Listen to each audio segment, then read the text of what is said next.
ஏசாயா 17ஆம் அதிகாரம். தமஸ்குவின் பாரம். இதோ தமஸ்குவானது நகரமாயிராமல் தள்ளப்பட்டு பாழான மண்மேடாகும். ஆரோவேரின் பட்டணங்கள் பாழாய் விடப்பட்டு மந்தைகளின் வெளியாயிருக்கும். மிரட்டுவார் இல்லாமல் அவைகள் அங்கே படுத்துக் கொள்ளும். அரண் எப்பிராயிமையும் ராஜாங்கம் தமஸ்குவையும் விட்டொழியும்.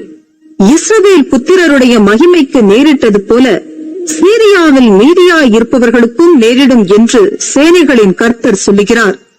அக்காலத்திலே யாக்கோபின் மகிமை குறைந்து போம், அவனுடைய கொழுத்த தேகம் மெலிந்து போம். ஒருவன் ஓங்கின பயிரை அறிந்து தன் கையினால் கதிர்களை அறுத்து ரெப்பாயின் பள்ளத்தாக்கிலே கதிர்களை சேர்க்கிறது போலிருக்கும்.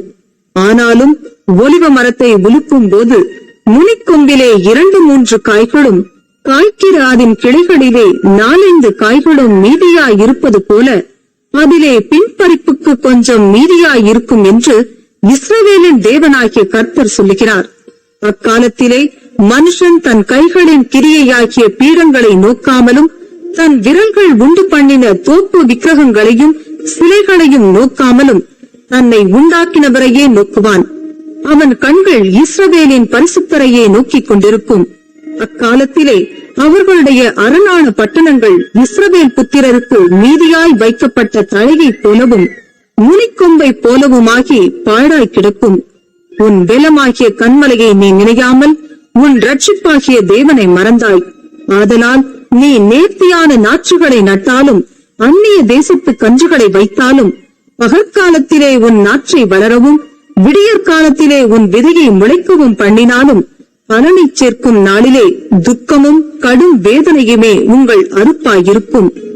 ஐயோ, கடல்கள் கொந்தளிக்கிறது போல கொந்தளிக்கிற அநேக ஜனங்களின் திரளும் பலத்த தண்ணீர்கள் இறைகிறது போல இறைகிற ஜனக்கூட்டங்களின் அமளியும் உண்டாயிருக்கிறது. ஜனக்கூட்டங்கள் திரளான தண்ணீர்கள் இறைகிறது போல இறைந்தாலும் அவர்களை அவர் அதட்டுவார். அவர்கள் தூரமாய் ஓடிப்போவார்கள். மலைகளிலே காற்றினால் பறக்கடிக்கிற பதரை போலவும் சுழல் காற்றிலே அகப்பட்ட துரும்பை போலவும் துரத்தப்படுவார்கள். இதோ சாயங்காலத்திலே கலக்கம் உண்டாகும், விடியற்காலத்துக்கு முன் அவர்கள் ஒளிந்து போவார்கள்.